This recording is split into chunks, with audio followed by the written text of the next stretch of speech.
Solvitur Ambulando, The Adventures of Steve and Dixie by Stephen Breakstone. Snippets from my journal. Episode 17. Month number 3, August 1986. August 2nd, 1986, Sherman, Texas. It's August. We've been walking across America for 6 weeks. We've walked about 600 miles. I don't know the exact amount. We're almost in Oklahoma. Aside from expected aches and pains, my body has held up quite well. Dixie has too, although this walk is much harder on her physically than it is for me. She has her fur coat, not getting her normal amount of dog sleep, and walking bootless on hot and or gravelly roads, which she seems to prefer walking on as opposed to bare and inconsistent ground. On the other hand, she doesn't seem to suffer mentally. That seems to be my department. I guess we balance each other out to make a great team. A summation of the last 3 days. As he said, Clarence and Liz White came back to their house, where Dixie and I were waiting on the porch, within the hour. Believe it or not, they were not strange, sadistic con people. I wasn't offered a job, nor did I get trapped into slave labor.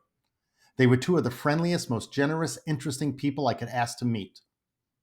This is, of course, no surprise to any rational thinking person, or even me after some fresh watermelon and cold milk in their air-conditioned house. I spent most of the 3 days with Clarence, a retired policeman and fireman, as well as a former smoker of 3 packs a day of Winston cigarettes for 35 or 40 years. He had open heart surgery recently and has been taking it easy. A proud man with a happy life behind him and future ahead of him. After getting to know each other, with Clarence that did not take very long, I felt comfortable enough to tell him of my earlier suspicions of his offer with his uncertain description of his house and his squinty eyes. His response was, "1, I just happened to have been on my way out when we saw you walking by. I had to do what I had to do, but at the same time, I was very interested in talking with you. I'm glad you waited. 2, the reason I didn't look you square in the eye is simple. The sun was directly behind your head, shining right into my face. And 3, as for it seeming unsure of where I live, hell, it's a heat wave in a Texas summer. Just thinking can build up a sweat." Well said. Liz reminded me of my mom when I brought home a new friend. I was Clarence's new pal. She was there and talked, but went about her business, letting the kids play. She stayed at home as Clarence grabbed his cowboy hat, set Dixie up in the cool storage shack out back, and shuffled me off to share what we had in common: walking. His doctor's prescription had him exercise daily. The heat made him improvise. I found myself participating in a new American subcultural activity: mall walking. I have just been invited to rest from my burden, and after walking hundreds of miles, my rest was walking twice around the inside perimeter of the mall at a quicker pace than I usually walk. But that was okay. It was an air-conditioned mall, I was backpack-free, and I was energized by Clarence's generosity, companionship, and intelligent questions. Clarence asked me about what I had seen and what, if any, opinions I developed. One question was something I had started to think about since leaving New York, traveling in the van through small towns, living in New Orleans, and walking through small towns in Louisiana and Texas. He asked, "How do you think the economy is going? Anyone could listen to reports on TV, but you get a chance to really see it." In a nutshell, I said, "It seems to me that people are working. I don't see homeless people in the towns. I see lots of travelers, people traveling on Goldwing motorcycles or Winnebagos or pickup trucks with camper shells. I haven't seen starving people. And the poor people I met did not complain to me about their lifestyle." I shared more thoughts and we shared opinions, but I can't recall everything exactly. But I ended up that conversation with, "There are those who are really unfortunate and need sympathy and help, but from what I've seen, that is the minority." Of course, I added, that is my turtle's eye view opinion for now. I walk, I see, I observe, and I move on. There is lots more for me to see, lots more for me to walk, and I have lots of living and learning. Talk to me in a few thousand miles and a few years, and We'll see if I sing the same song. On our walk around in the mall, I saw something that was as valuable as anything else I had seen since leaving New York. Point of fact, not all pizza is pizza. New York City has real pizza, and the rest of the country does not. Growing up, I always figured that pizza was pizza, just as a hot dog is a hot dog. Well, my friends, that is not true. The rest of the country may roll out dough, put red sauce on top, and cover it with cheese, but that is where the similarities end. During our mall walk, I saw a little place that sold pizza. It looked like real pizza. And I asked, doubtful but hopeful that maybe I had pay dirt, "That looks real. Where are you from?" "Brooklyn, New York," the counterman said. "2 slices, please," I said. And that was just the start. Clarence was amazed my thin frame put away 5 slices. You can keep your bagels. I miss me some real New York pizza. I enjoyed hearing Clarence's prideful stories of his days of youth and days gone by. He seemed to always have been a very busy, energetic, successful, and popular man. But his modesty lay in his tinkering with his love of bluegrass music. We almost headed up to Oklahoma for a bluegrass festival, but to our disappointment, it was the wrong weekend. So he provided the next best thing. He invited over his bluegrass buddies. Darn Sharp, Jim Alves, and Clarence proved his modesty was overstated. I laid back on the couch in his living room, and for an hour, while I sat still, the music, as good as anything I heard in New Orleans, moved the air. Downright foot-stomping, fun-loving music of the southern hills of America. I was privileged to have a private performance. How I wish I recorded them and took pictures. By the time we were passing through Sherman, my body had craved much-needed rest, and my mind craved much-needed stimulation and pleasure. For 2 days, Clarence and Elizabeth White of Sherman, Texas, provided it all in a variety of ways. Luck, God, Mother Nature, good people, and or my subconscious being seemed to find it every time we need it most. The 2 days we were guests of the Whites, it was 105 and 109 degrees, and I even saw one bank sign that read 110 degrees.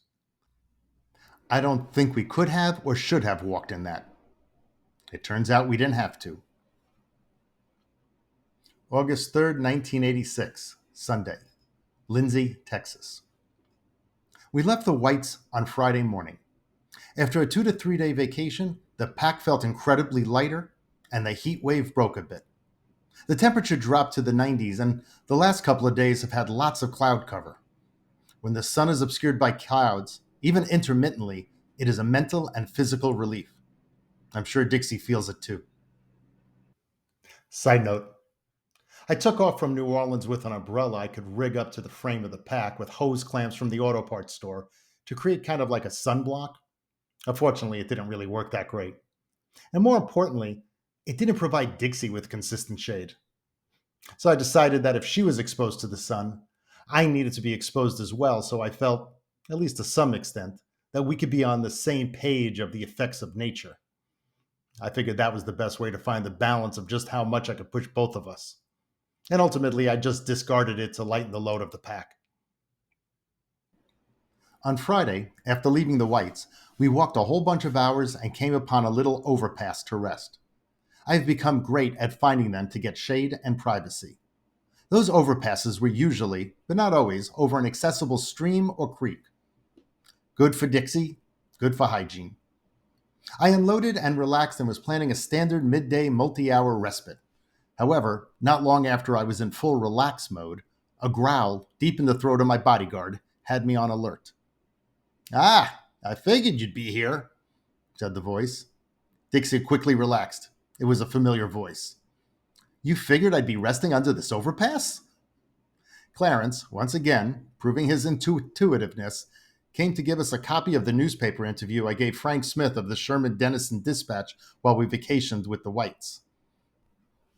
"I drove a number of miles I thought you might have walked by now, and then some. Then I drove back and decided that the underpass was a great resting spot. After listening for 2 days how you made it this far in a southern summer, that was the most logical place to look." I couldn't argue with a perfect deduction. and the consideration of knowing that I loved articles of me being in the newspaper. Being in the paper is fun, and the publicity generates others' interest. Also, those who are not as bold as to stop the nut with the dog can rest easier knowing that the drifter is actually an adventurer. And then I get the opportunity to meet more people. Side note: there are thousands of these little overpasses over the creeks and brooks and streams in America. There's no reason for most people to think about them when driving, but for me, if there was flat ground and enough room to stand, I could then rest and or sleep comfortably, privately, and be safe from the elements. Especially when sleeping at night, these would be far beyond any town on the lesser traveled byways and very little traffic, especially at night, and there was never any other humans. It was actually quite peaceful and safe. But to be clear, in case anyone was thinking it was nothing like sleeping under a bridge in a city where tent cities of homeless people sometimes develop. That's a completely different culture of which I've never participated. Where I was, it was just me and Dixie. Carolyn Kennedy is the owner of Grand's Kitchen in Whitesboro. I stopped in to have a bite. She gave me more than food, and apparently I gave her something. I'm not exactly sure what it was I gave, but it was something deep and meaningful. Carolyn had read the article about a guy and his dog walking across the country. She read something beyond the words in the newspaper and was delighted in someone dreaming and doing, someone going out and getting. Then that same person walked into her cozy little restaurant. Sitting in a booth eating my hamburger, Carolyn came to sit with me. Wanting to take a good look at such a person, she sat right across from me to look directly into my face and eyes. And I was to look into one of the prettiest faces and eyes I have ever seen. Her beauty went beyond classical features. There was something beyond that I tried to read, but it was very difficult. There was envy, longing, desire, and a welling up of tears. Not tears of sadness, I don't think, but of some strong, undefined emotion, at least undefined to me. Carolyn asked me the basic questions about what Dixie and I were doing, where I came from, what my experience was like, and one of the best questions: why? I think she saw something she wanted. Maybe she felt misplaced in rural America, but like so many, didn't know how to get out. Maybe she wanted more in her life, and all of a sudden, someone dangled some bait in front of her. Her children, she said, were the same age as me, and maybe it had to do with something with them. Maybe when she was 20, a boyfriend asked her to take off with him, and she always regretted her refusal. Maybe I looked like her son or her old boyfriend. Maybe this is all my imagination. Carolyn Kennedy was a woman who I met on my walk across America who had a face that left a picture image in my mind. She looked at me as if I had something she wanted, something she needed, something she couldn't have. Those incredible eyes left no doubt that I was holding something very dear to her. I saw so deep that I do not even remember the color of her eyes. I wanted very much to lean over and kiss her, as if a kiss would transfer some of what I had into her soul. That wouldn't have been proper, but that is what I felt. I left not knowing everything there was to know. It would have been too much, I felt, for both of us. I pitied myself on not leaving a mark on New Orleans. I wonder if I leave a mark on the real people in real parts of America. I wonder what goes through Dixie's mind. Maybe this. We rest in front of a store here in Lindsay, Texas. We became bored, and so our rest and refreshment kept us at a liquor store on the side of the road.